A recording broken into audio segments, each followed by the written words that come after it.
Gear Mondays, the greatest Metal Gear podcast ever. I don't agree with you.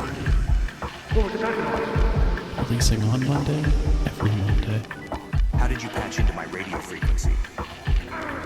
Stinks in here. Bad.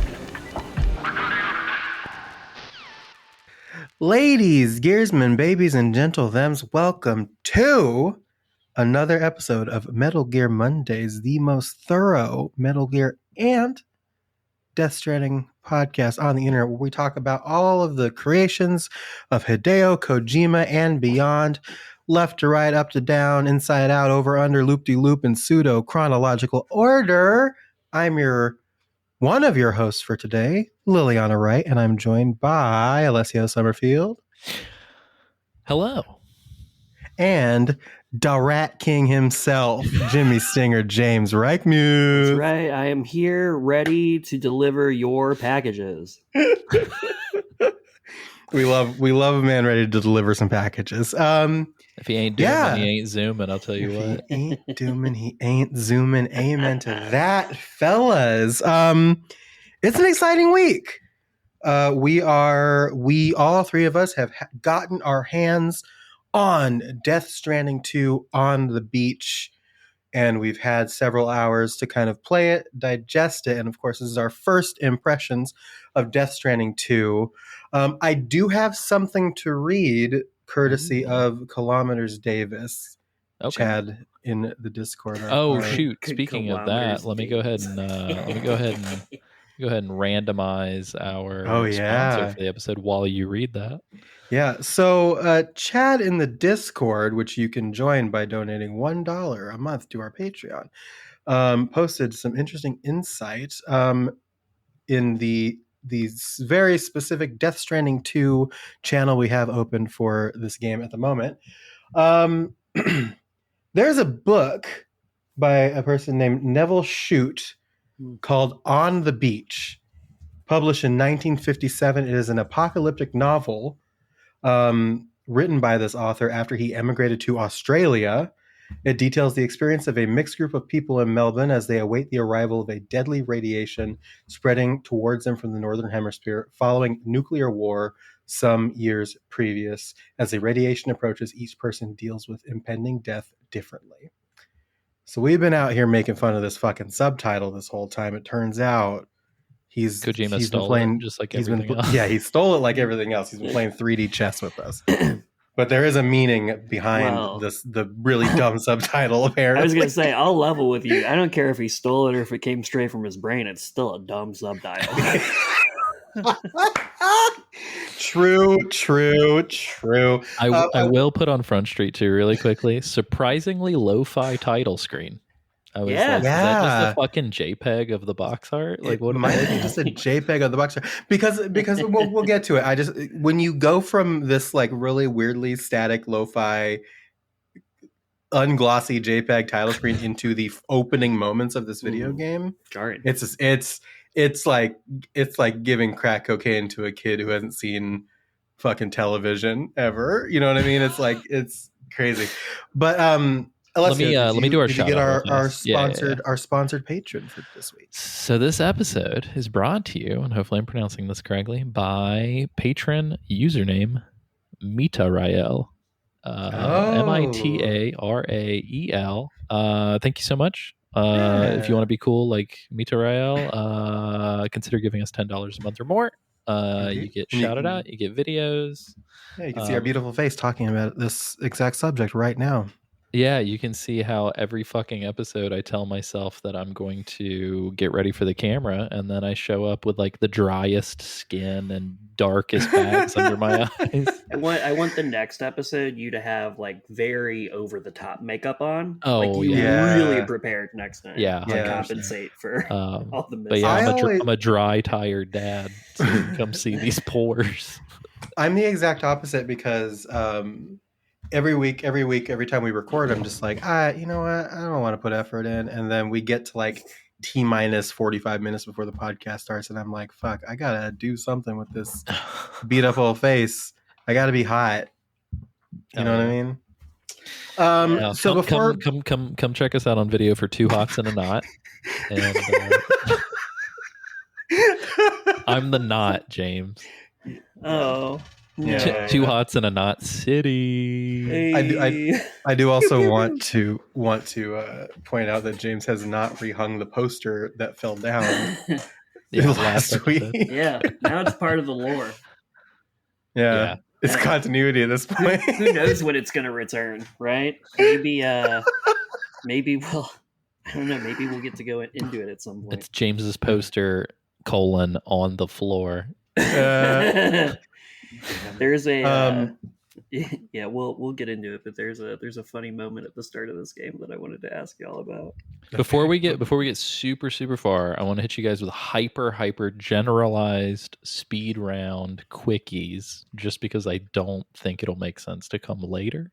Yeah. Okay. So, very first question. Can you summarize your first impressions in a single word?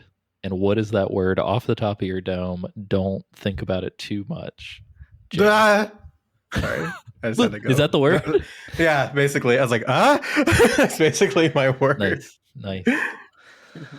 My initial, like, when I started, repeat. Nice. Whoa. Okay. Legit. Mine was whoa. Yeah, I was gonna say Yeah. mine was just Yeah. oh. Yeah, which we will get into. My but- full first thought was me leaning forward and being like, all right, let me hear the dynamic drums. I'm gonna start walking. Like, I'm really like, I'm on it.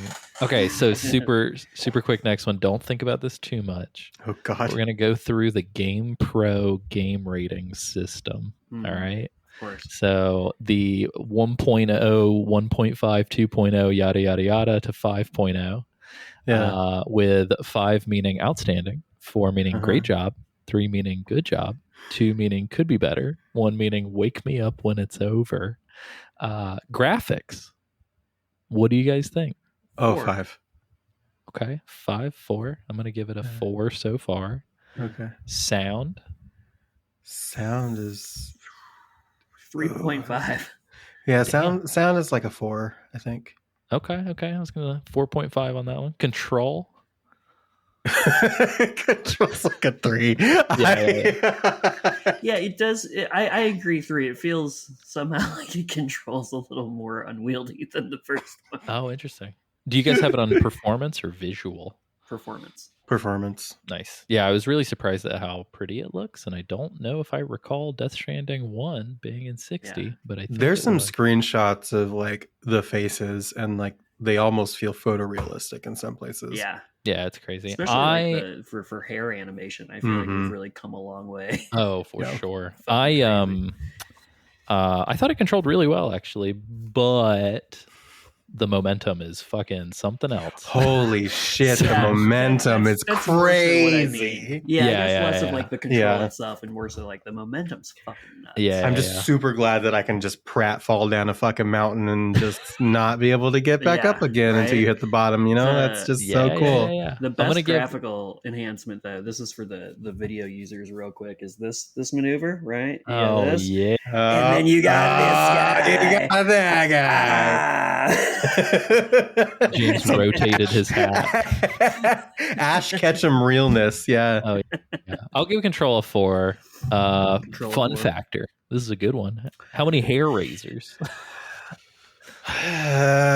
You know, at first, it like after the hour and a half I played like last night, I would have said like a 3. By today, I'm feeling like closer to like a 4. Yeah, I'd probably agree with a 4. I'm having a good time. Yeah. I'm I getting feel like in I'm the rhythm. straight 4s right now. Yeah.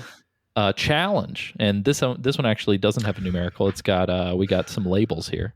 So we Okay. got beginner, intermediate, advanced, expert, and adjustable. Adjustable. I'm saying beginner. Whoa! Like, especially compared to the opening of the first one, I feel like, which also I- might be a familiarity thing, right? Like, we know this. Yeah, because you're the person who's played it the most recent of Yeah. us. So Yeah, that yeah, could be yeah. it, yeah. For me, it's like I don't know what like the fucking menacing higher difficulties are like, but it seems like I feel like if a game offers like here's a story difficulty, here's a Mhm. casual, blah blah blah, I would call that adjustable. I Yeah. haven't felt Mhm. particularly challenged yet, and I'm playing on normal. I was gonna say, are you both on normal? Yeah, So I'm am I. I usually first go around and like, what is the intended? I'm always Yeah, looking for that that one. too. Like I want like the dev Yeah. wanted this. I'm like, okay, hit me with I it. find But that I stick with the intended initially, and then if it gets to a point where I'm getting like frustrated by the challenge, yeah, but I do still want to see the game through, I'll drop down the difficulty if I can. yeah. Where, But yeah, so far normal seems to be fine. Mhm. yeah, I'd give it like so- intermediate ish. Mhm. Just because there's like intermediate, not because of challenge in terms of like mastery, but I'll give it intermediate in terms of like just the amount of systems we're dealing with. Like, Yeah. though I will go back to that at a later point. I do really dig how the game doesn't like force you into anything. So like I was very surprised at how legitimately wide fucking open Yeah. the first like 10 minutes were. Yeah. I agree. Because like in the first game, it's like very sprawling, very looking, rigid. but it was Yeah. like yeah, you're gonna it's funnel very much down here. guiding you down this valley. Whereas like, I Yeah. felt like I kept getting distracted because I just kept like going down other paths and seeing like, can I just walk over here and like circumvent this way? I find that like even the like the plotting your route mechanic from the first game that's returned is like a little bit better with like the enhancements Mhm. they've made graphically to the map as well. It's like it's a more interesting like meta game to figure out like Yeah, probably going to deviate from this, but yeah. I think this is the way I want to go. The moment here's- at the beginning, the moment that Lou started to cry, Oh yeah. and then I had the thought where I was like, somebody needs to get this fucking child some sunscreen. Such a dad. I immediately was like, I've got to get her home. She probably has a dirty diaper. Let's fucking go. Like there was no like stop and smell the roses. It's like the moment she cried, I'm like, we got to get this baby home and fed. My first thought, legitimately, my first thought after I kind of got over that opening cutscene and like the introduction when it gives you control of it was like, oh, this is gonna fuck Alessio up. Yeah, Because like she's just babbling from the control. You can hear it from the controller, and then like what happens after? I made a note. I was trying to keep notes, like very just like whatever. Notes, top like level, nothing too formal. I'm not even kidding you guys. It was 180 seconds in. I legitimately cried. Yes. Like whenever you tracks. had to rock the baby, Yep. and she looks dead into camera and gave like a little giggle. Yeah. I think yes, she's like. So I'm gonna say this: whenever they said she's 18 months old, I don't think it's at the beginning, because as the father of an 18-month-old, she like is crawling and has 2 teeth like that. Like Lou is like barely a year old. So if anything, weirdly enough, if you have a kid, you get weirdly nostalgic for like 6 months ago version of your kid. It was because she barely, because from the end of Death Stranding, it's 11 months. It said. Oh, okay. So she'd be about a year. She has like a head of hair and like stuff, and she's like holding herself up. So like, but yes. Anyway, I don't want to. I want to refrain from spoilers. Well, and I know we're not spoiling Death Stranding 2. Real quick on Death Stranding 1, though. I know I'm the one that played this most recently. I didn't remember that Lou was a little girl, or that there was it was like there was revealed at the end, because they don't really say, and then it's revealed at the end that Yeah, do they say Louise at the end? Is that what it is? Yeah. I think the last chapter before the free roam is Louise. I feel like I'm missing a chunk, because in my mind I'm like, wasn't it? I thought Sam was the baby. Sam was the baby that you're seeing from the clips. POV of. Oh, right. Yes. Yep. I was just missing a chunk of the story in my memory. That's fine. It's just a single sentence. Sam was a baby. Single sentence. As we all were. Super quick. Okay, no, episode 14 is just Lou. I thought it was Louise, but that was Lilli, is it gonna be weird to hear the name Sam like rattling off at like fucking 4 instances a minute? It has already been like really strange just playing it and hearing Sam, because that has been really weird. I feel like Sam bridges dodging the little red X's on the terrain with me dodging dead naming you right now. I just need you to know that like it's tricky, and it's I hard get it mode. because it's hard. The difficulty on this one is advanced or whatever the game is. No, it is really weird. I like, not in a dysphoric way, thankfully, but it's just like because I had braced myself for it because I knew we were going into a game where the main character's name was fucking Sam. But it does give me like it does send the fucking exclamation mark over my head every time I hear it. I'm just like, just briefly like a little like, I was like, nope, that's not my name. That's not who I am. It's okay, I'm fine. Speaking of exclamation points, I just want to put out on Front Street, this is the most fucking Death Stranding Gear Solid 5 feeling shit. We talked about like specifically and like we'll get into it, but there's like a little, when you're at home, you can like VR mission it up. And of course, I love the VR through the full list. Of course, I was like, I'm gonna go through all of them. And it felt so goddamn Metal Gear. It like was not even funny. It does. It's I feel like on that note too, I feel like so far the cinematography has been the most natural feeling of like a Kojima game. I love, especially at the beginning, like when you're walking down the ridge at the very beginning, I love the dynamic camera. You can press a button to like swing the camera out and pan out. Like the aerial view. Yeah, that's such a great addition because I don't think that was in the first one. No. It kind of reminds me of the cinematic cam from Grand Theft Auto. So one the very first fucking note I made was, this might be the most streamlined visual storytelling that Kojima has ever fucking done. Like, it feels like in the span of Death Stranding to Death Stranding 2 that like 20 years of filmmaking has like entered Kojima's brain. And it's like it doesn't feel super fillery, at least right now. Like, it feels a lot more organic, but it's first 5 hours. It's interesting. What I'll say, let me ask, this is something I meant to ask earlier, but I got distracted. Because James, you said you played about an hour and a half last night. How much have you played about so far? Probably about 4-ish hours, I would say. Okay. Alessio, what about you? Probably about the same. I played for about 3.5 hours this morning, and then I had a little break of like an hour and a half in the middle of the day. I will say really quickly, we probably should have put this up front. If you're listening, we're not going to go into any spoilers. No. We're specifically talking like generalities. We will talk a little bit about like systems, as you've already probably heard. But the spoiler policy for the show, at no point in the middle of the season are we going to say, fuck it, all spoilers are off. We're going to 2 chapters at a time. And that is all we're going to cover. We're never going to go beyond those episodes those episodes. So don't worry if you're listening to like part 4 that we're going to talk about chapter 15 or something. But yes. Anyway, and it's all delineated too. So it's just like the first game where you see like episode 1 is blah and episode 2 is blah. It's delineated. So when you see, so if you're listening to the first part, we're talking about episode 1 and 2, and you see the title card for episode 3, anything past that we won't be talking about. Until the next episode, just like that. Unless it's like a special circumstance, in which case we will call it out. For me, so I'm definitely further along than both of you. I had more extra time this afternoon than I thought I was going to have, so I just kept playing.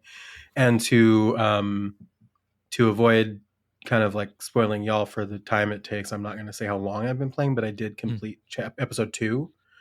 I agree in general that yes, the storytelling has become more streamlined, like that like the way that they throw you right into just go and you get home and you can get home whenever you want to get home. And then all the scenes after you get home and stuff like that. The dialogue feels a little bit more like organic as well. Maybe it's because we know all of the fucking proper nouns now from the first game, but if you like ask, because what I will say is like one of the things is like Sam can now choose dialogue options to get more context. There's quite a lot too. Surprising amount. There was none of that in the first one, right? No, I don't think so. I didn't think so. I think if there were, it was like between 2 options or something. Right. Yeah.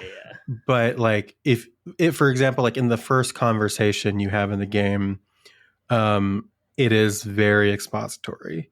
in a lot of ways, because it's having to recap some shit for you. It's and really like, recapping. I feel like it could have been longer though, knowing It Kojima. definitely could have been longer. It definitely could have been longer. That is one thing, is like the places where it's expository, like there is another one of those conversations like past where you are that's coming up, and it's like this is also very expository, but it's explaining like new concepts and like new things, and it's trying to get those into your brain, and it also kind of moves on quicker than there you weren't expect. cuts to black and then fade ups on archival footage. Let's just say that. That is true. I think for a Kojima game, a lot more streamlined. I will say though, like with what I was saying earlier about like the first hour and a half, and then like my score enjoyability jumping later, my first note that I wrote down was overdone exposition in a sequel is a financial decision, not a creative decision, because it did feel a little bit like, we want to make sure people can jump in if they don't want to, fully. That's a really good point. And they have the recap, like the optional recap in the menu too, so I'm like just interested. It was an interesting choice, and so I'm interested to see. It would have been different. It would have felt a lot more diegetic if it had been longer than 11 months for Sam. But that too. Like, so I'm not going to say which character. A character is talking to Sam for the first time since the first game. And they definitely talked to Sam as if he was hit on the head and just did not recall a year ago. Totally. So, but again, it weirdly enough, it didn't feel patronizing. It didn't feel like the 999 or Nonary Games kind of thing of like, we're going to repeat the same fucking fact 36 times. But it did feel, my note was it felt a lot like an escape from New York or LA.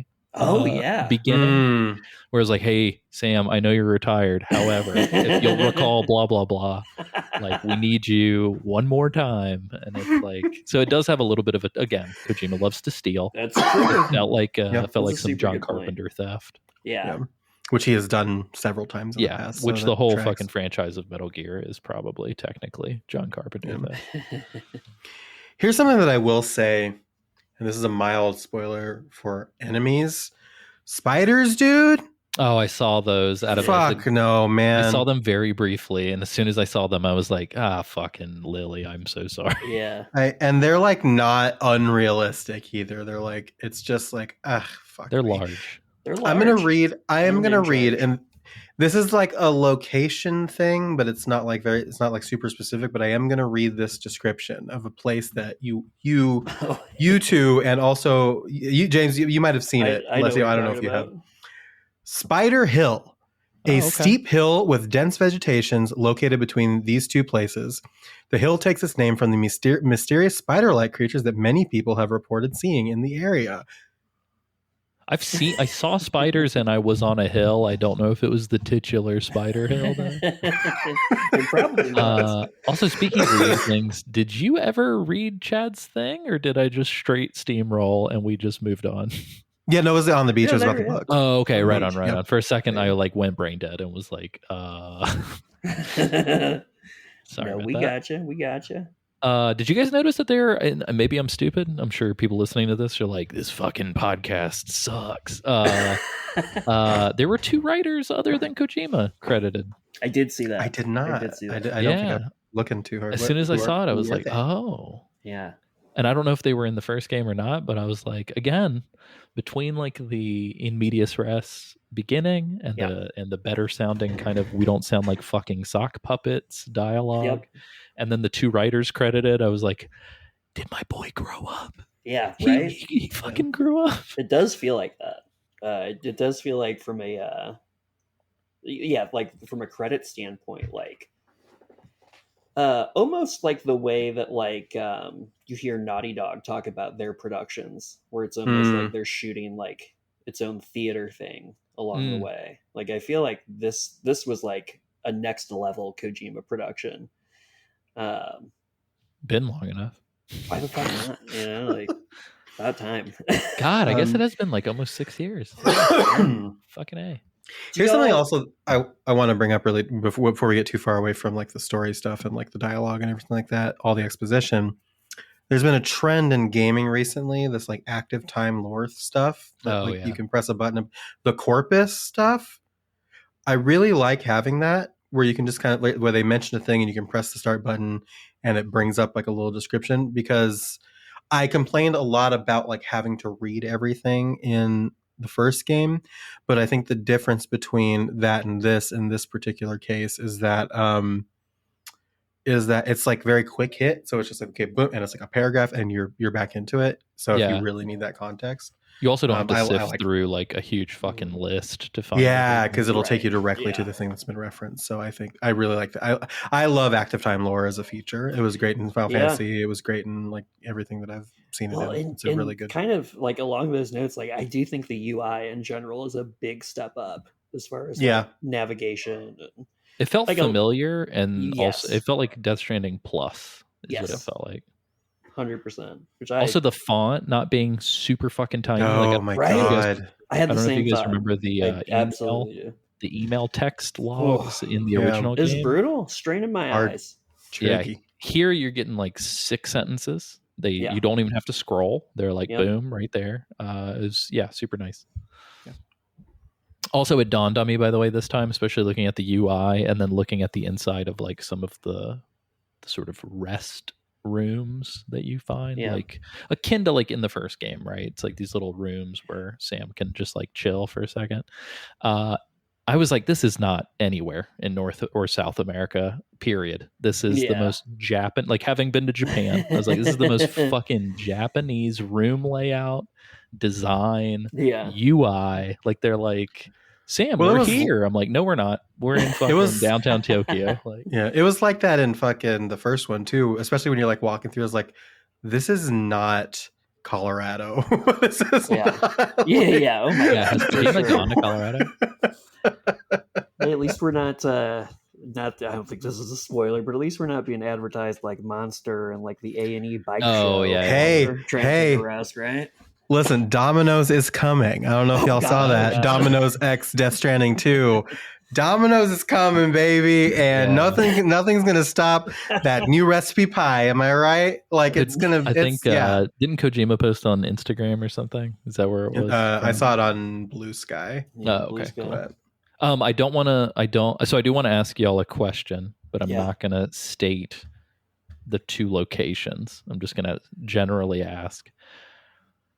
So during the conversation at the beginning, there is mention of, Sam, we want you to go to location X. You're currently in location Y. At any fucking point, did we travel? Because I feel like we start the game in location Y, we walk out of our house, and we're suddenly in location X. Do you guys know what I'm talking about? Yeah, we are so close to that first. Happened? Like. I will. Sam mentions like in that first conversation, in a separate country.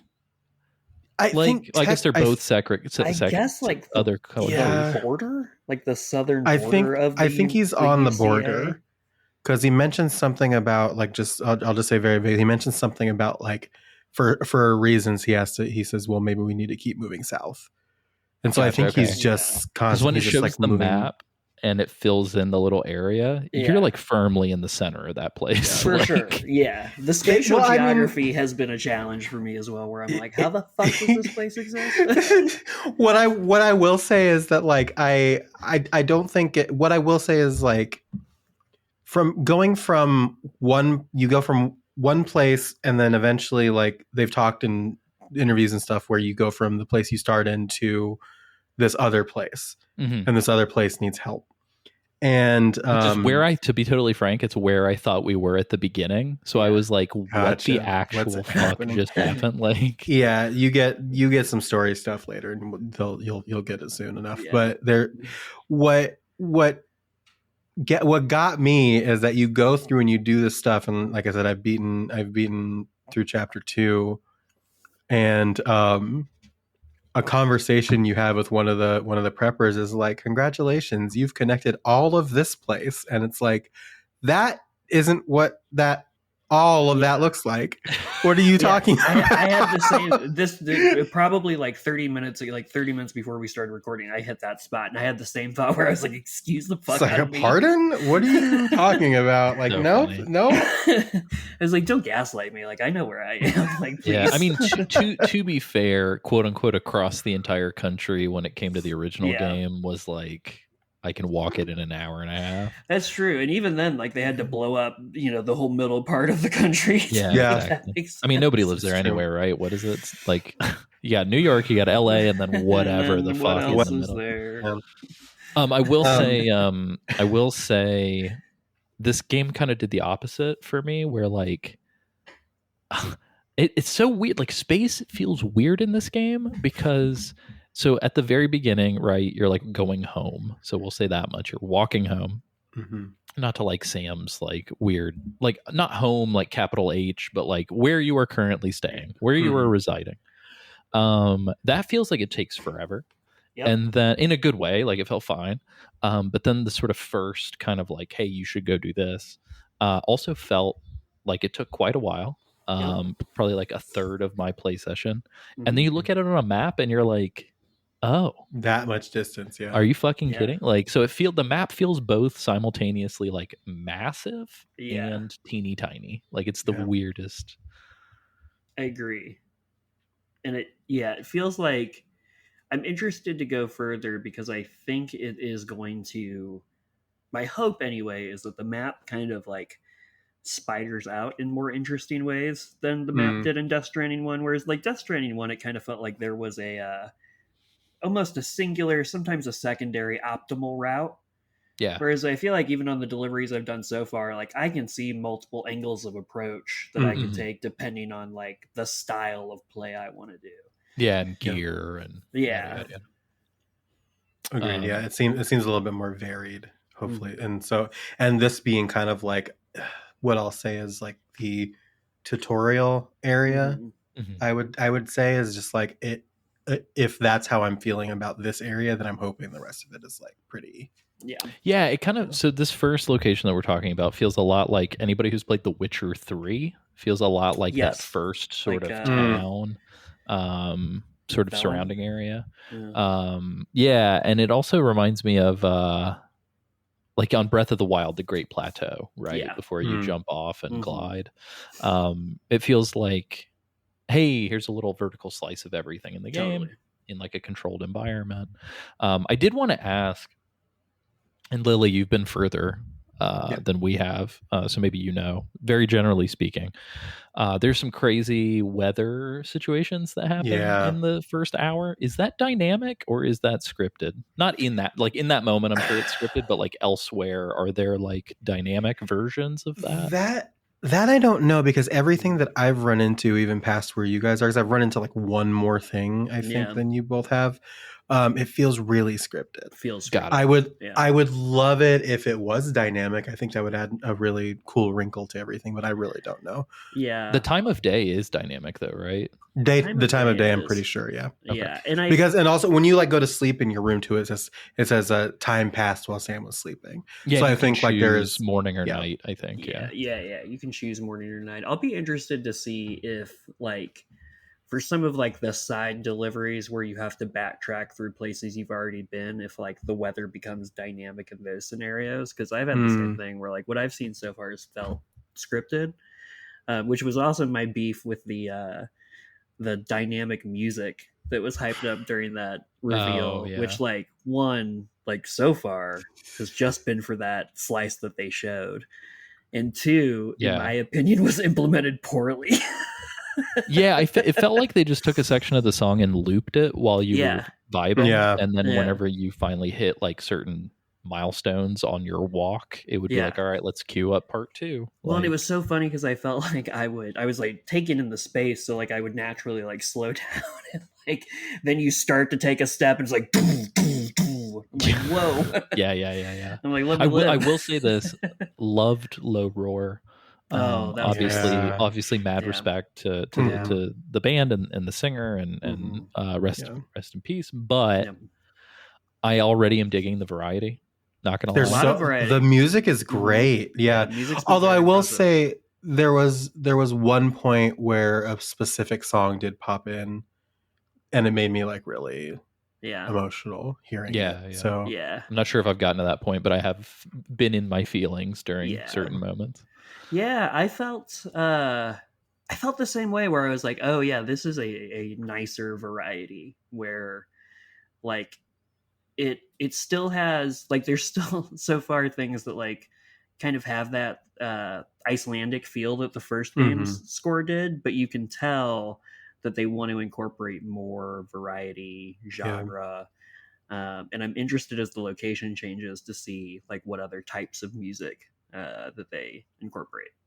I'm curious to see if it's just because we're in the beginning, but I will say this: Death Stranding 2 currently feels like if Death Stranding 1 starts on like a very lonely note with like very dark skies and very like sort of somber feelings.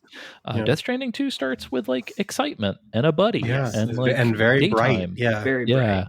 So far, it feels great. Like I was like, this is great. I do. I like existing in this environment more than I enjoyed existing in the first game's environment, just from like a mood perspective. Like, it feels less depressing. Way less depressing. It's I will say about the dynamic day and night. It's kind of scary sneaking around at night. I don't. It got a little. It is. Yeah. I Also, I think I have yet to run into this situation, but I will say this, and I don't think this is really a spoiler, but like not having your BB with you to spot things. Oh yeah, feels real. I feel naked. I feel real naked. Yeah, it's real spooky. Vulnerable. I've this feels like a good time to talk about like how you feel. Like, have you engaged with the combat much, and like what's going on? Because again, it does feel very Metal Gear Solid 5, like we talked about, and I think that. So I've had an opportunity to engage with mules with the bandit camps twice in this time. And so the first one I think is mandatory. Which one? To kind of, the first one you run into. Is it during the day? Absolutely. No? Okay. Sneak by it. Yeah. Okay. Yeah. I went down into it.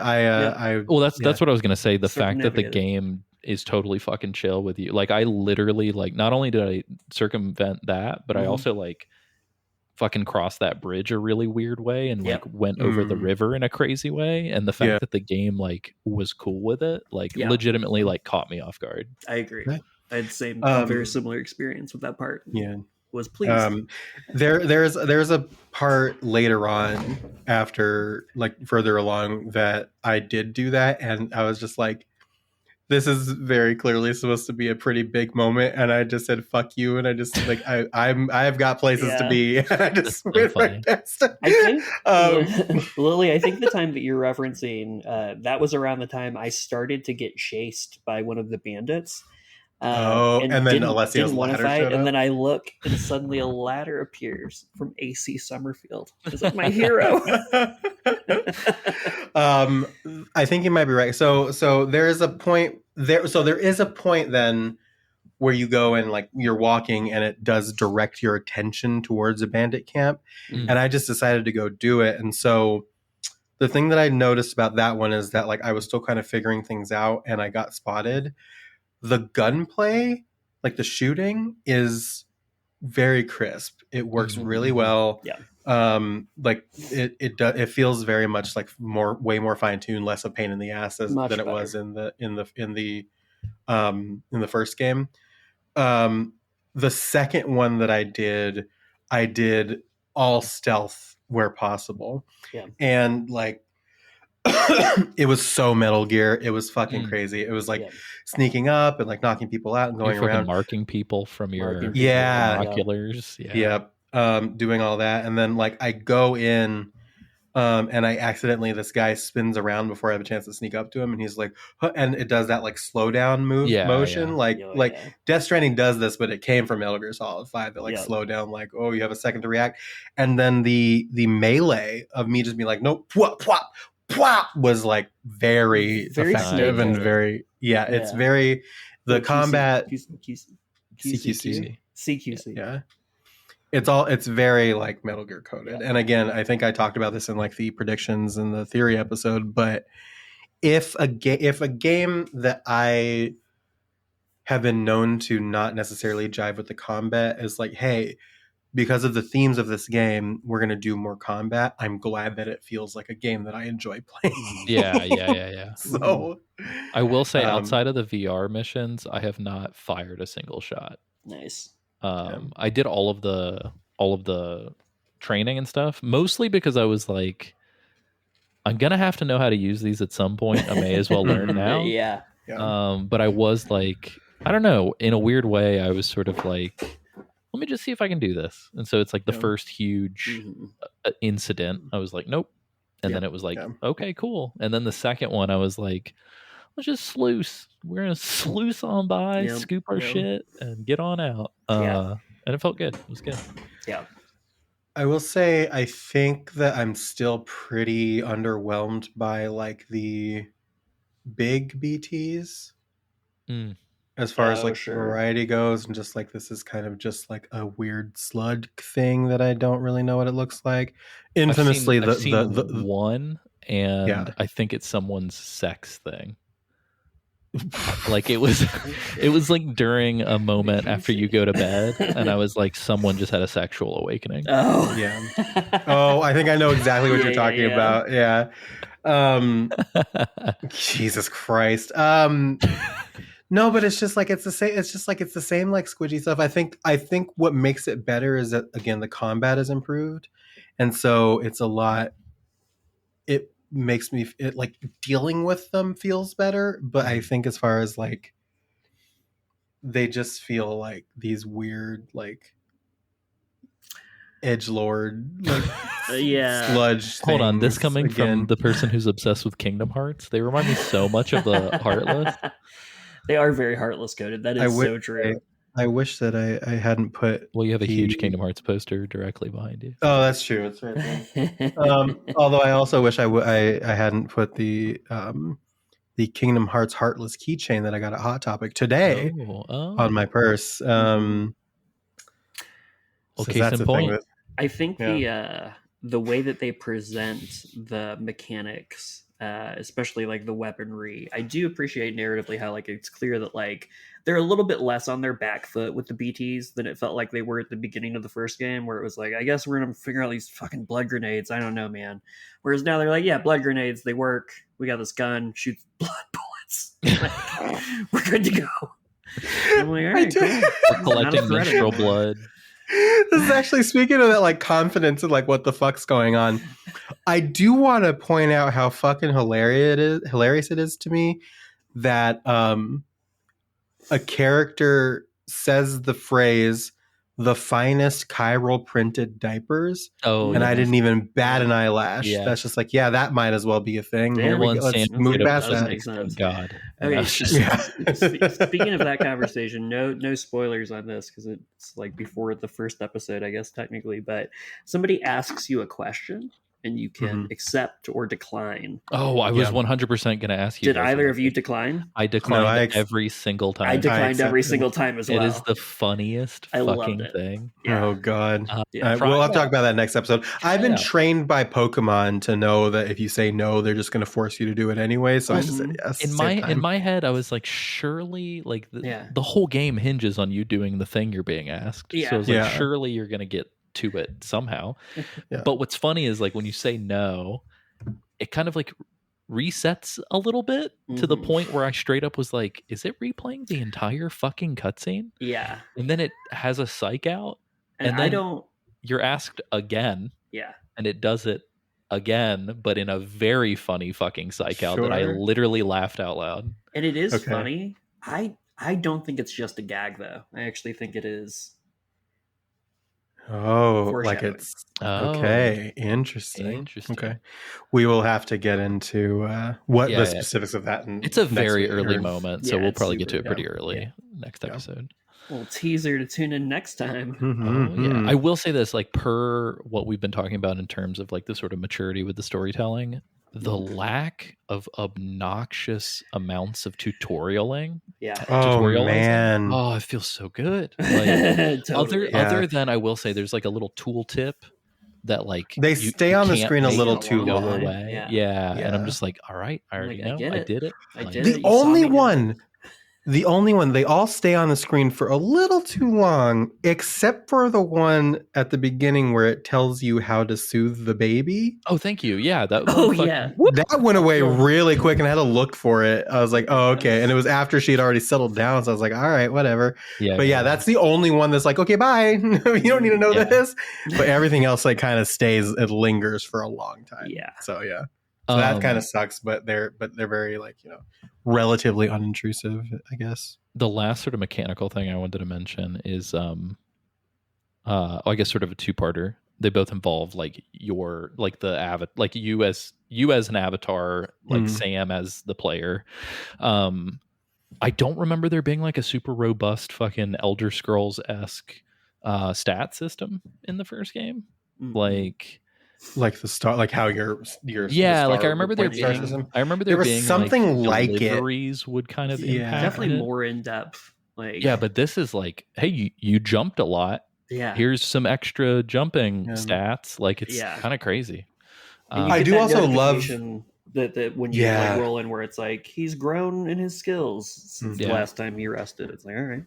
I do also love when you go and you level up, like and you get those level up stats, like it shows you, okay, here's your total play time and here's how long this mission took you. Yeah, it's cool. I think that's really that presentation's really nice on that whole all the stat screen, breakdown. Actually, but anyway, last sort of thing about Sam is like, I don't know how much this is going to play into the main game, but like traversing the weather situation at the beginning, the character model is just very impacted by the weather. And then whenever I took a shower, it told me Sam's sunburn has healed.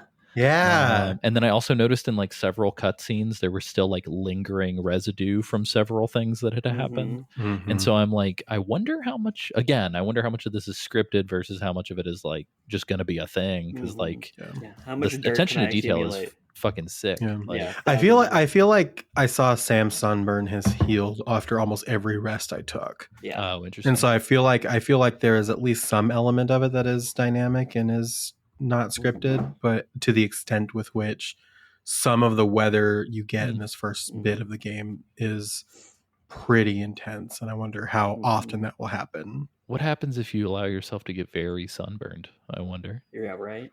Is your stamina maybe it's just taking like a hit or something? Probably your stamina takes a hit. I imagine you might even take more damage because like your skin's sensitive. Yeah. Did you guys pick up any? I picked up some weird plants that hit me with a the sandal that was like for the foot. Yeah, you can make makeshift shoes. Yeah, those are in the first one.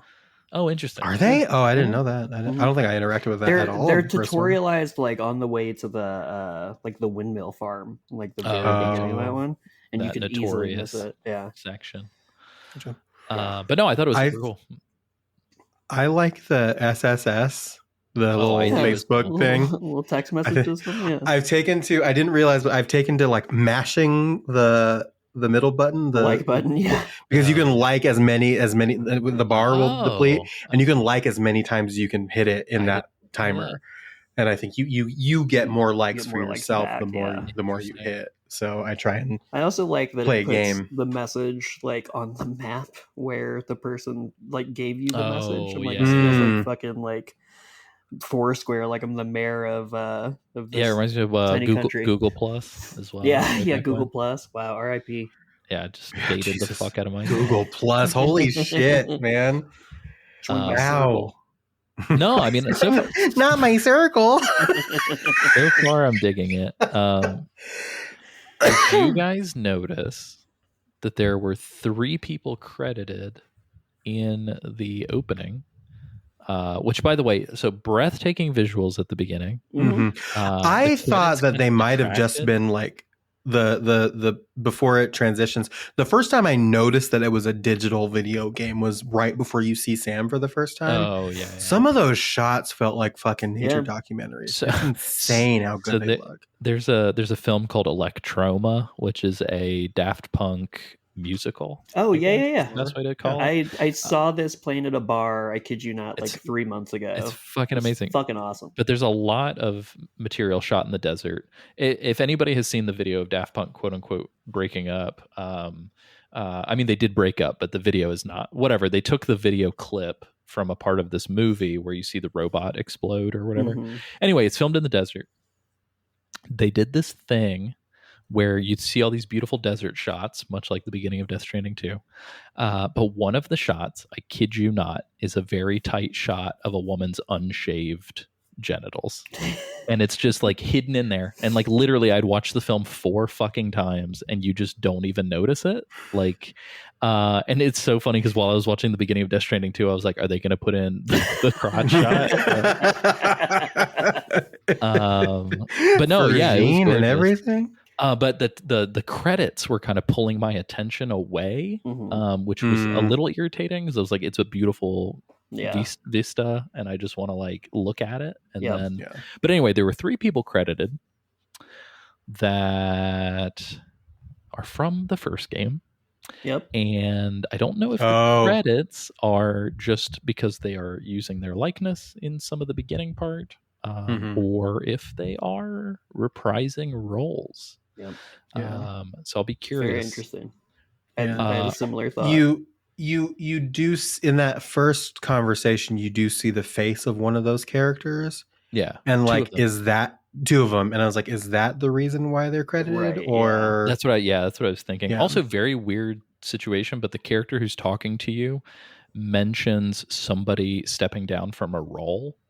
And I was like, yes. did they step down because they're fucking dead? Like, what a weird way to say that. Oh, like fuck. they are dead, like Oh yeah. canonically. So Yeah, what do yeah, you mean yeah. they stepped down? It was very weird. I was like, oh, I did they totally retcon- forgot about that. did Yeah, they I retcon was. a character death. Like, Yeah, that makes so much more sense because I was like, oh, that's a weird way to do that. And Yeah. forgetting the context. Holy shit. Yeah, that's you have crazy. to tell me. I think my brain is like mush right now, so you might have to remind me off mic what you're talking about. yeah, no, for sure. And again, it's like literally in like the first 5 minutes of the game. Yeah. And hopefully And I think we've obscured it enough. But that too is like again, there was so much like recap happening that I'm just like, oh, Yeah. it was like, okay, I just want to walk now.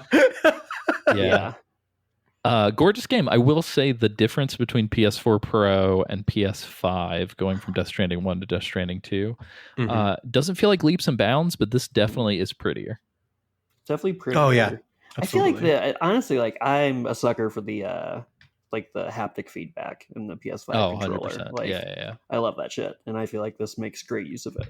Yeah. Yep. I've never seen Leia Seydoux gap in her teeth modeled to such accuracy. Oh my god, right? Yeah, the fucking character models on these close-up shots are fucking nuts. They're crazy. Yeah, it's really cool. Do you think they scanned a baby for Lou? They Like a had real to baby? have. Oh. They had to have, right? That baby moves like a real fucking baby. Yeah, that so baby maybe moves like a real ass Which baby. I do feel like canonically in my mind as I'm playing it, I'm like, yeah, I really got to take care of this kid because it's Alessio's kid.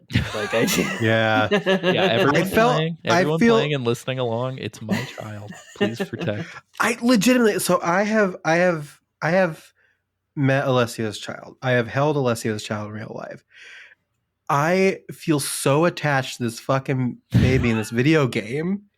And I do legitimately think that part of it is because she reminds me so much of fucking Edith. It's insane to me. The only difference between them is that Edith has abnormally curly hair, like curlier Yeah. hair than anyone in my family, like fucking Arby's curly fries. Curly hair. And Lou's hair is not long enough for us to know. Yeah. But yeah. It's just wild. It's just like, I need this baby to be okay and protected, and thank you for bringing the diapers, and Yeah, please clean that mess. 100%. Please clean that mess off her face, Sam. Like that. I'm just like, I need this baby to be okay. When I Norman did. Reedus was like, "You ready for nom nom?" So I was like, I'm so here for Yeah. this. You ready I for did- nom noms? Time for swim. You can oh my god, you can change the background in your private. Yeah. corner. Yeah. And a lot of the backgrounds you can choose from are photos that were clearly taken between the first and the second game, and some Yeah. of them are incredibly cute. Yeah. Yeah. There's like a part in that first like cutscene before the character you talk to shows up where it's just them in this place like doing their life stuff, and it zooms in on like a collage of those pictures, and I'm just like, oh, Yeah. this is so cute. Cool. There's a fun little callback to a certain animal themed headwear. Oh yeah. From a celebrity cameo. Yeah. That's very Yes. cute. But Did y'all customize the colors or anything? The gear? You wear I put hats, patches. glasses? I put the Yeah, patches on I my did some backpack. patches. Yeah, I did some patches. I got a little Quokka patch from Yeah, I the did one of pre-order. those too. Hell yeah. I've also got like the Quokka digital, Club. like the Quokka, like the Quokka character model that's sitting hell outside yeah. of like the things. Yep. I've seen like a bunch of like people. Some great. I saw like a Chibi Ludens. I saw like a Oh, little crazy. I saw rubber that one when I was ducky. walking by. The Which rubber I like ducky I the saw scared the shit holograms out that of you me. can see like in the environment. Yeah. The rubber ducky also scared the shit out of me. Ludens scared me because like I was just standing still and I rotated the camera and he was just like, "What up?" And I was like, "Ah!" It was like I was not prepared for that, but yeah, that's interesting. I really Yeah. wish that I don't know why, but I'm like, I wish I could put a hologram of just like a nude man, like just a You put a hologram of hologram of- Nightingale from the beginning of Alan Wake 2, just standing in the Oh, fucking. God. no. Could you put a hologram of nude Tane? I was for gonna me, say, can we please? get a nude Tane up in here? I need a hologram of Oyster smiling. Can I get a hologram of a hat wobble, please? I'm just let me get a hologram of fucking Lisa from PT, please. Oh God, with her fucking shaking ass, fucking. Honestly, broken neck. that'd be sick. I'd put that thing everywhere as Oh, yeah. well. Little prank. Yeah. So I'm gonna put this out there. I'm all about the verisimilitude, and I will say this: I very rarely sprint. Listen to him, verisimilitude.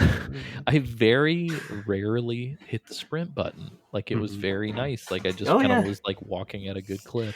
Yeah. That being said, I didn't realize that there was like a little optional side delivery that was being asked of me at like sort of the first thing. And I didn't do it. And so there's a part of me that's like, please God, let there be some sort of fucking fast travel, because I do not want to have to walk all the way back to that person. There was a fast travel in the first one, right? After a certain point. Was there? Well, yeah, but it was like you used Fragile's jump, that's with the umbrella, but it wasn't like super well implemented. Yeah, I think it was just between rooms, right? Yeah, between like safe rooms. Yeah. Fuck. Okay, well, maybe that's what I'm gonna do. I'm not gonna Well, progress at all. Legitimately though, he seems to have streamlined a lot of like systems and features in this one compared to the other one, including the combat and everything. So like I'm almost wondering if we unlock a fast travel and it is just like a pretty standard. I can see that. Yeah, I wonder if this opening area won't have it because we're not there the whole time. I don't know though. Yeah, I feel like I should probably. God damn it. Yeah, there is some there's a conversation you get later, and during that conversation something is said that makes me believe that they're going to implement some kind of like fast travel, teleportation, something or other that gets you back to where you are. I just need like a Metal Gear-esque truck to pull up and for Sam to just hide in the back. Yeah, and I need it to be blasting some sick tunes when it comes to like, look. Where's Pequod? Where's Pequod? Where's Pequod? Where's Queequeg? When Pequod's not around, I'm asking myself, where is Pequod? But yeah, I love that Lou. Where's Dorsey? I need Dorsey. I love that Lou has like a little environment suit sort of thing. Yeah. Like I mean, your little hood. Yeah. Oh my god. Oh it's God. So precious. It's very sweet. I feel like I need to just say something here. And this is again, like I feel like occasionally I'll bring up like aspects of my transition that I'm kind of like going through. I think that, and I don't think I know, taking estrogen is making me more emotional. Okay. And I think I'm getting that like the baby thing where it's just like I must protect the child. Yeah. And I think like I said, because it reminds me of Edith, but I think it goes beyond that. I think I'm just like, I need this. I need to protect this child, and I need this. And I think I legitimately think that's like my hormones being all like shifty right now. I mean, I would like to believe that biologically all human beings should want to protect children, but they clearly do not. Yeah, biologically, yes. But I think like there's literally like biological imperatives for women because of like the biological, like women traditionally are the ones that have kids and like be near the kids and stuff like that. So, and I think like the estrogen is making me feel that pretty hardcore. Sure. It's very weird. There's a part of me knowing Kojima and knowing that sometimes he can take some cheap shortcuts with his storytelling. Yeah. There's a part of me that's like, are you putting this fucking baby here so that you can twist a fucking knife midway through this game? Mm-hmm. Is this you shorthand trying to take advantage of my emotions? And I really hope that I'm not saying he has to protect the child, but I just really hope that it's not like a cheap get out of jail free heartbreak credit that he's hanging on to. I agree, and I will say I am interested as well because I just looked it up because I was curious. The 2 additional writers that you mentioned also credited as writers on Death Stranding 1. Nice. Okay. And so interesting. Okay. I am curious to see if you're not onto something there, and we are going to get a Kojima-esque knife twist. God damn it! I really hope that there's. Right now, it feels like such a straight putt. So this is my one negative. Right now, it feels like such a straight putt of a sequel. It is literally like, hey, remember this? Yeah. Here it is, but better. Hey, remember this? Here it is, but better. And it's like, when's the Escape from LA? Shark Jump, or when's the Metal Gear Solid 2 moment? Like, yeah, it's very straight laced for as straight laced as he can be. I agree. I mean, I feel like the framing so far of the narrative is very like sequel trope style. Yeah. It kind of feels like it could. Obviously, it's more than this, but it feels like it could have been a more robust DLC or something currently. So I'm just like currently, waiting. I'm giving it I agree it's a negative right now, but I'm giving it the benefit of the doubt because there's just so much more. Yeah, exactly. Yeah. I mean, we are potentially 1/16 of the way through this. Yeah. Totally. Well, and I hit a point where a couple of additional things started to unlock, and I'm like, okay, like I'm starting to feel that groove a little bit more, and I do feel like the pace at which gameplay elements become accessible to you is better paced than in the first one. It's like giving you stuff pretty quickly in this one, which is really nice. It's tough in sequels. First game in half, kind of. Yeah. Just tough when you like come from a game, you know, level up your character, get all your shit, and then the sequel, it's like we got to figure a way to get you back to baseline. And I feel like they're doing a pretty good job of that, which is a tough balance. Yeah. Well, and considering that Sam left the UCA, I think there's a good built-in lore reason to be like, you don't have the resources. Well, he doesn't have any of this stuff anymore. Exactly. The thing that I will say that I'm most excited about, given the fact that like the dialogue feels better and like everybody seems to be like doing their acting, the performances seem like less really, really good. I'm really excited for hanging out on the ship and seeing all the characters that are just there and interacting with them, but seeing them interact with each other and having these like interactions, these dynamic conversations. Because that wasn't a thing in the first one. True. Like you talked to one person at a time and they didn't see each other. The only time you were really in the same room as multiple characters at once was at the beginning when you were in there with Die Hardman and the hologram of Amelie. And they didn't really even interact that much there.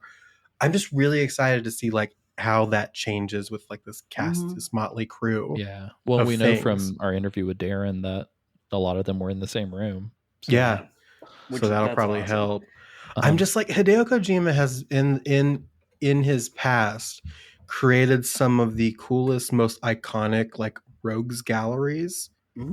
Like Foxhound and like the Sons of Liberty and all these Cobra like these Unit, the Cobra Unit, all these like really great rogues galleries. And I am super excited to see how he tackles a heroes gallery.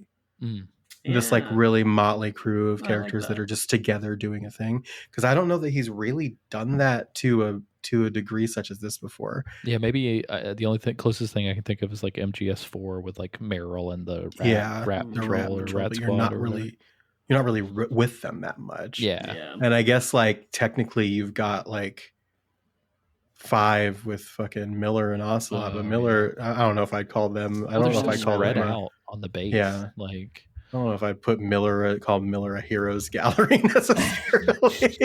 hey man, You're me and the Miller are gonna go get some original fucking cheeseburgers. God damn it! Which, by the way, for Edith Watch 2025, handed her a cheeseburger and she ate it. She held it like a fucking crab cake and just ate a half of a whole ass burger. Let's fucking go. That's For people who aren't watching the video, I just have to point this out. I was going to bring it up sooner. When James said he was searching things online, the moment he enabled whatever is going on with his computer, it looked like he opened an oven and it was just like basking over him. Actually, I've got the suitcase from Pulp Fiction right to my camera here that I occasionally just open. Yeah, you use it for light source. Turns out that was a computer this whole time. Yeah.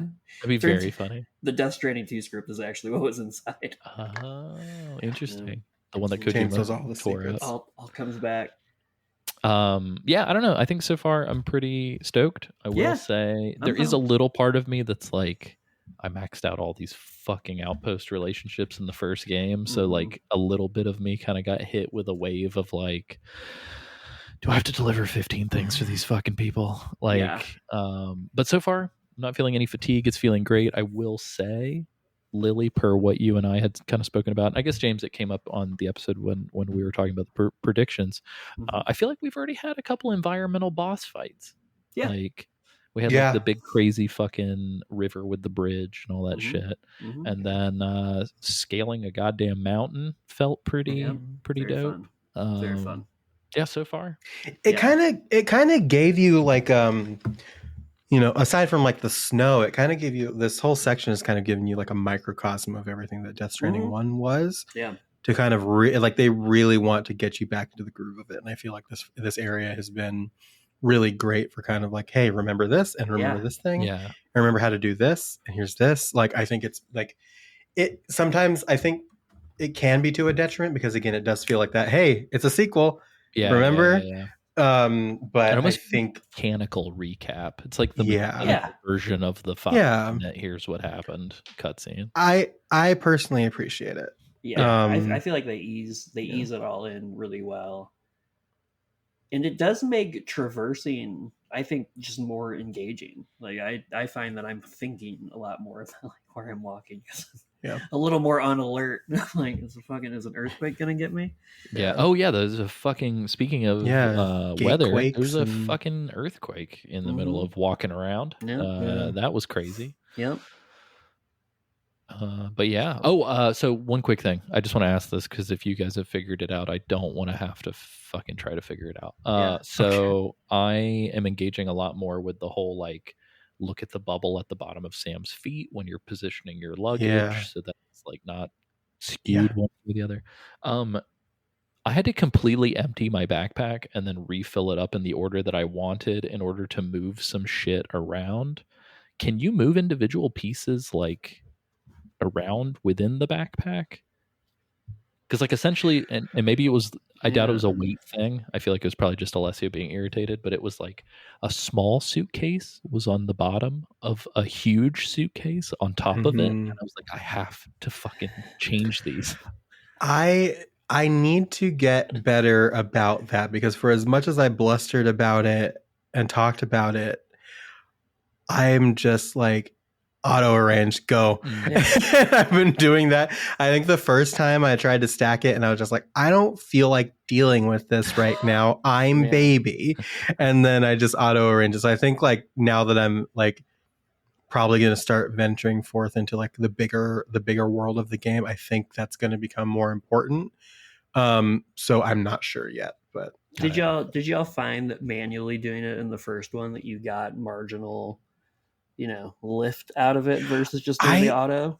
Well, my problem is that like in the first one, like I've said this, it might have been on the episode with Isaac. I don't know that you were on that episode, but like our first episode back, I didn't engage with that at all because I didn't notice it. I didn't notice it or know what it was. Yeah. So I just auto arranged it every time, and it just kind of like help rebalance, reshift, hold down the brace, blah blah blah. And I was doing that again here, and I'm just like, there has got to be a better way. I find that I am like I'm not consciously doing this. I'll just like notice and then like make myself stop. But I'm just like constantly like holding like L2 and R2, Yeah. like as I'm Yeah. walking. And I'm like, I don't need to be doing that. I can just balance myself. Yeah, I when don't the know time comes. what are the ramifications of doing that, because there will be moments where I kind of do it because things kind of look a little rough. Wobbly. Yeah. I don't think there's any like you just don't move get in slower? trouble for you just move slower, I think but you you're just move bracing slower, yourself. Yeah. You move slower, you're just like bracing yourself just in case. But yeah, you just move a little bit Yeah. slower, Okay. so you don't topple over. Yeah, one of my biggest fucking endorphin releases in life is to organize the trunk, or when loading a car, or Oh, yeah, you organizing do the love fucking that shit. shopping cart, Yeah. or like any of that shit. Yeah. So for me, it's like the sorting of the luggage is Yeah. the game. Like I'm Yeah. like, Yeah. this Yeah. is Yeah. shit right No, here. that's fun. I like that. I like It's my that. Resident Evil 4 attaché. Yeah. That shit is fun. Yeah. I were you and I could James, you might remember this better than either of us, but could you organize your cargo on the fly in the first one? Mm-hmm. Like if you were just like Okay. out in the field. Yeah, just like you hold a button and like manage cargo. Okay, I wasn't sure. I couldn't remember. That's pretty cool. I like being able to do that. So kudos to both of the games for doing that, I guess. Yeah. Yeah. I have had some precarious, like, just like tall stacks deliveries where I've had to like barely move the stick forward because like you would topple over so easily. Yeah. I'm going to do it. I can't wait until it gets to the point. Like I remember in the first game when I was like pretty end game areas, I was like trying to max out all the relationships, mainly because I maxed out one of them and got like a pretty huge fucking gameplay. And so I was like, I should probably go back and do all of these. Totally. And so I was doing a thing where I had like 2 little carts and had like myself loaded up and those things loaded up. And I had like a little, like I was like, I gotta hit this and then this and then this, and I can offload. And so it's like I'm wondering kind of what that's gonna be like in this game. Like, you're sort of doing the peak, like I have all the tools. I've got to knock out my laundry list. Like, yes, I'm very excited to get access to more things to help with deliveries, and I'm also excited to just like drop some infrastructure in place. Yeah, like help people out. Yeah. Well, yeah. When James chatted us and was like, "Yo, Alessio, your ladder fucking saved me from a bandit." It was clutch. I was. Like, I felt great. I was like, "That's exhilarating." Yeah. Right. Well, even like little things too. Like I mentioned this in our chat, but I was just walking, and then in the like a little thing popped up, a little like dialogue thing popped up, and it said, "Kilometers Davis has used a path that you trod," or whatever. And it's just like the fact that just like even just walking and going in a direction helps people kind of find their way. Oh yeah, because your feet show up when you scan Yeah, and so people can like see, oh, so Lilli went that way, and Chad goes, I'm gonna follow Lily's path and hopefully get there easier. It's exhilarating. It feels really cool. It's like I intentionally do not retrieve anything on purpose. No, like, if I put a ladder or like a mountain climbing spike or whatever, I'm like gonna leave that there for the next person. It has to be fucking. And it was like that in the first one too, but it has to be fucking dire for me to take it back. Like I've got to be like, totally. I'm gonna fucking die if I don't take this ladder. But that doesn't often happen. I've noticed in the first one. I noticed so. The ladders in the first one, could you connect ladders like you can? I don't think so. You can I connect don't think them? so. That's new. Yeah, I really didn't know you like could connect that. them. Oh, Yeah. I did not know you could do that. Extremely cool. It pops You just up. It's like opened press a whole triangle. new and- world. Yeah, I connected like 3 ladders to cross a ravine. We should not have connected. If we should not have connected, you shouldn't have made it so easy to connect things, Hideo. Another quick sort of weird UI pet peeve. Is there an easier way when I get to these bases and they're like, hey, we have resources sitting in our stash. Do you want them? And I'm like, yeah, okay. I'm having to like retrieve all of the shit, put it in a private locker, go into the private locker, select all the shit, and then say recycle in order to add it to my reserve of crafting things. Is there not an easier way to do that? I don't think so. I'm having the I same don't think problem. so. That sucks. Yeah. So that's like the one. Everything feels super smooth and streamlined. That feels so fucking Yeah. PS2 era, like, I don't know. It's like, why do I have to go through 4 fucking menus to do one thing? Mm-hmm. Yeah. So anyway, that section is menu heavy. Yeah, we'll keep an eye on that. We'll let you know if we find an easier way. I like that you turned into like a weather reporter for a second there. There's a keep an eye on. And the if we system. have any updates, tune in to the 10 o'clock news with Alessio Summerfield. I forgot if you hit the touchpad that Sam's like, hey. Oh my god! I get a That little has help fucked over me here. up a couple of times. Yeah, I I'm did that, and then I heard I was like, "Hey, can I get some help?" And somebody else responds back like, "Yeah, I need some help too." And I was just like, I love where did that come actually. from?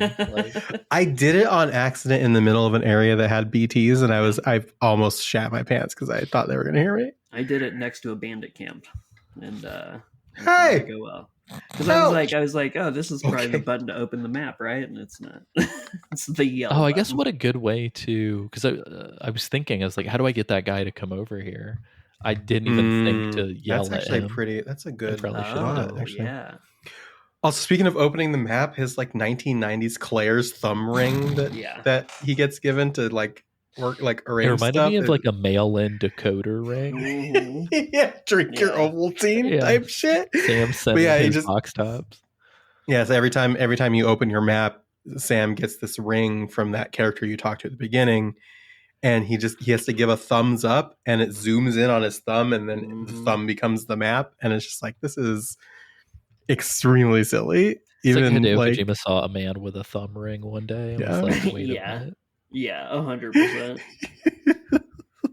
It's pretty tacky. Also, he doesn't take it off when he showers. I was like, for the love of fuck, Sam, take that off. Like, I'm really sure it's water resistant, but you don't know. You never know. Yeah, you only got one. It's not like a wedding ring or anything like that. Dude, I take mine off my fucking. I do too when I shower. I can't slippery fucking have wetness under my fucking finger when I yeah, like, you know what I mean? Like my ring like very me. easily comes off if it gets super wet underneath. Yeah.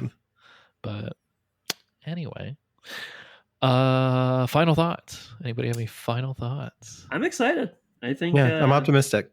I'm very interested both to see how the mechanics evolve, and I'm actually like very hyped about the narrative. Like, yeah. I'm curious. Yeah, me too. I said, I'm such like a Alessio. You'll. I mean, you've read my book, so you know this about me. Like, I love character interactions and character development, and like characters and everything like that. So I'm very excited. Like I said, very excited to see how the relationships are built in this one, because it is like different. It doesn't seem like the preppers are going to be any different, which is kind of disappointing, but like the main characters are going to be built a little bit differently, so I'm very excited about that. I said this in the Discord, but I'll say it here because it's worth noting. I just happen to have extra time, and that's why I beat up to chapter 2 by this point. I want to try and slow play this as much as is feasible for what we're doing here. Yeah. Because I want to like this game.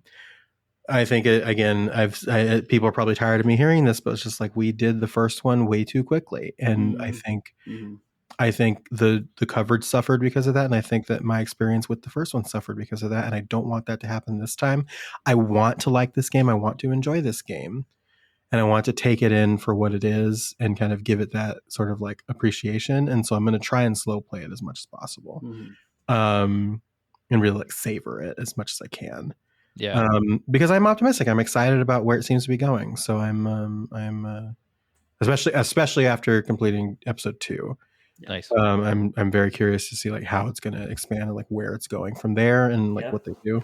It has a certain very small, nasty little motherfucker who needs to be smushed. Made an appearance. Woo! Yeah. I was listening to Giant Bomb kind of talk about their initial first impressions about it, and people love Doll Man. Yeah. People are loving Doll Man. They're loving his implementation into the mechanics of the game. Wait a minute, what? Into the I have to use him to do things. He's like you have you both played God of War? The God of War, the Santa Monica. He's like Mimir. He's your Mimir. Oh, God, is he? He's not voiced by that same guy, right? No. Well, because that voice actor is a voice in Death Stranding. Oh. Alistair Duncan. Oh yeah, that's right. I forgot we No, reached out to Alistair him. Duncan plays the president. We don't know who that is. Oh, yeah. Maybe it's during the end credits. Somebody says, yes, Mr. President.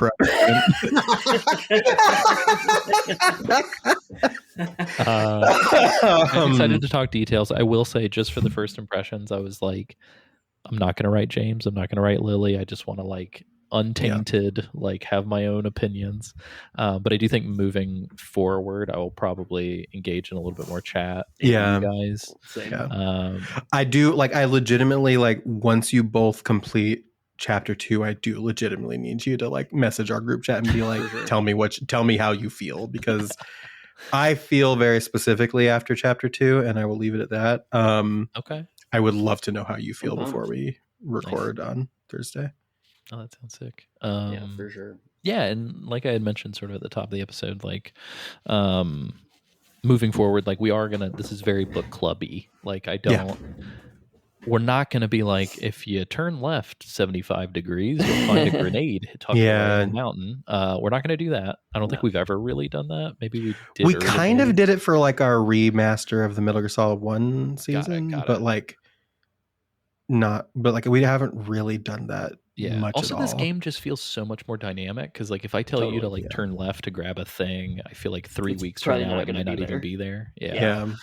So anyway, we're not going to get that nitty gritty, but we are going to talk like in story order. We are going to talk about the shit that happens.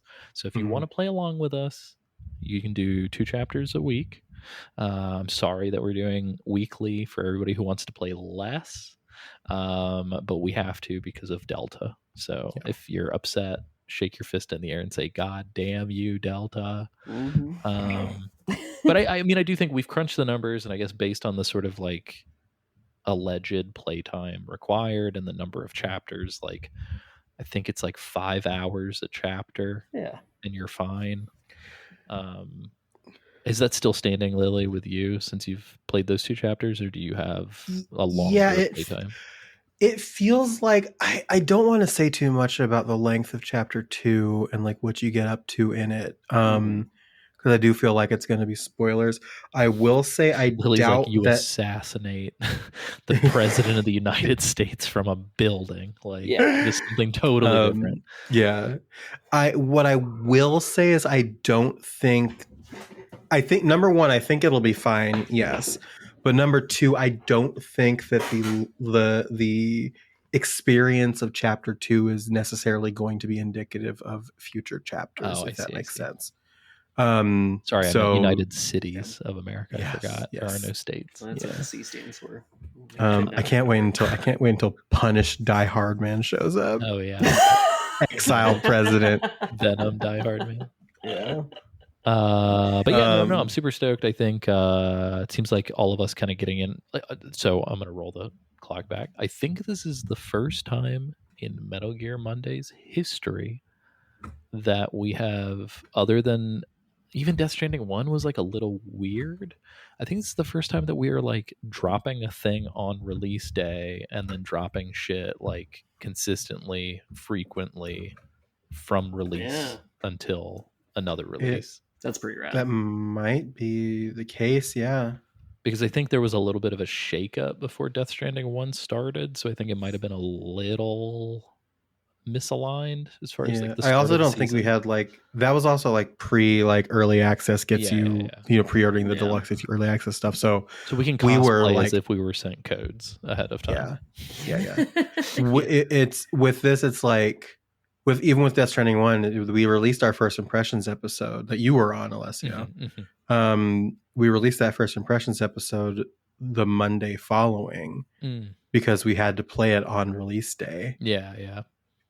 To like get the impression. So this is the first time I think like Death Stranding 1 was the first time we had ever gotten a brand new Hideo Kojima game. Yeah. And we covered it upon release. This is the first time. So this is definitely the first time we've like gotten a new Kojima game that we've been able to have impressions and thoughts about it on the day it comes out. Yeah. So that's pretty cool. And we're going to roll right into another one. Yeah, we are.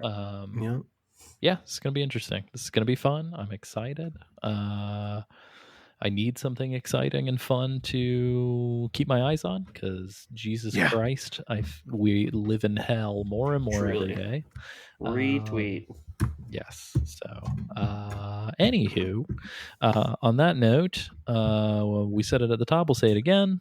If you go to patreon.com/Metal Gear Mondays, for as little as $1 a month, you can have access to 65 plus hours of additional material, a lot of which is really silly. We talked about, we did a whole fucking hour-long nostalgia review on NBA Jam that I'm pretty sure James was there for. Yeah, We did an MGM-esque episode on fucking Murdered Soul Suspect. If anybody remembers that. Forgot about Murdered Soul Suspect. But yeah, for as little, I almost platinumed that game. I don't know if you knew that. Classic.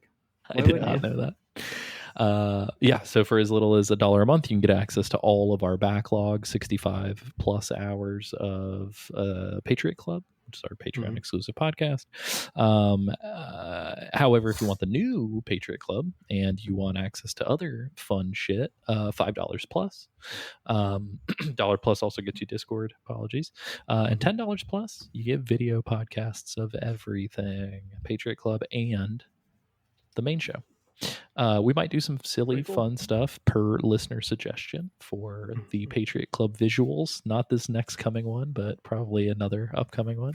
Could you imagine if we did that suggestion that you got for this next coming one and just not? It'd be very funny. That'd be very funny. For those who come after, I will say our next Patriot Club episode is going to be just like a full on like spoiler-filled discussion about Clair Obscur Expedition 33, which I did successfully bully Alessio into finally playing. Yeah, and I got a platinum trophy a week ago. Yep. Hey. Which tells me Alessio is not like focused on the idea of getting platinum trophies like I am in the same way. So that feels like a big compliment. Yeah. To the game. For sure. Yeah, usually I'll just stumble upon them in like Alan Wake or something just because I'm a fucking human Roomba who just has to absorb everything and it just pops. But with this one, I actively was like, I want to see everything. So let's go. It's beautiful. It's a gorgeous game. Also, fun combat system to break. Very fun. Yeah. Oh my god. I love being broken in that game. It's so fun. When you can start chaining those combos and like I was hitting 38 million single hits by the end of the game. Yeah. Pretty fucking good. But yeah, so Patriot Club, $5 and up gets you access to that, and we do video for Patriot Club as well. So at the $10 tier. So come on in, come hang out with us, and listen to us talk about Clair Obscur next month. Come whenever you want, whenever you'd like, wherever. Yeah. $100 plus, you can never. Yeah. $100. There's a lot. You know what? We'll figure something out. You know what I mean? But yeah, so come see that. Every other month we also do like polls. So we'll put up like a couple of topics and let the patrons vote on those polls. The $5 and up patrons to determine like what should our next Patriot Club topic be. Yeah. And the first one our patrons voted on was cereal, and it was a very funny episode. It was a very fun episode, yeah. Yeah. So come join us. But yeah, so definitely do those things. It is incredibly pivotal. If you are hearing this right now, please leave a goddamn review, share it with a friend, post something on social. We don't pay for advertising, so getting the word out is pivotal. It's critical. And because of it, like, we'd love to go to more conventions and we'd love to cover more things, and your money helps the show sound better. Stuff like that. So we bought a portable podcast studio that we took with us to Portland, which worked extremely well. Yeah, it sounded really good. When Alessio says sound good, when I yell, we can really fix that up lickety split. You know what I'm saying? With the brought to you by Isotope and all of their lovely compression plugins. I will say too, like, we have been posting. So we We do not have a Twitter anymore for, I feel like, very good reasons. Fuck that place. But we have our Instagram and we have our Blue Sky. So we're Metal Gear Mondays on Instagram and Blue Sky. We have reached the Twitter problem with TikTok. We are on TikTok, but our TikTok is Metal Gear Monday. Lilli is on TikTok. Let it be known. Yes. Gotta The show as a collective sponsored by Lilli, right, Yes, is yes. on TikTok. But we post clips. I make and I post clips on the socials whenever we have an episode, just to kind of like little teasers. So they're perfect little bites for you to share where you share social stuff. We're We have the also YouTube shorts too, right? yeah, we do YouTube shorts, which are like YouTube's version of a TikTok. So I upload those same clips to YouTube, and they're in a short version. And then we're still on Facebook, and we still post the YouTube video. And so there's plenty of opportunities for you to share little bite-sized clips with your pals. So please leave reviews and share stuff like that with people. Well, and especially too, because we want to make sure that everybody who sort of was like, all right, Metal Gear Mondays is done, I'm going to move on with my life, which we should have done. No, I'm kidding. We want to make sure that those people are aware that like, hey, Metal Gear Mondays is back. We're back, baby. Covering new shit. Come on down. So just please help because spread the word. It'd be great. As much as we'd like to hope that the people that subscribe to the podcast didn't unsubscribe when the show ended, for nostalgia reasons, we can't guarantee that wasn't a thing, because people like to unclutter stuff. So so we can't guarantee that like the notification of a new episode is going to bring people back. So yeah, if you're here, you're listening, please review, share, and talk about it, and help us re-achieve the mountain that we sat atop. Help us reconnect our chiral network. Yeah. Wow. Yeah. In this case, we should have connected, and we're God damn it, we're gonna. Hey James. Yeah. What can people check out of yours and share? And I've still got nothing for you. That's why I started with you. You can find me here. You can find me on Blue Sky at Da Rat King. It's DA Rat King. As you can imagine, the Rat King, as well as just Rat King, was taken, and I'm not putting a number in my handle. Yeah, I gotta like find a maniac. Bogus.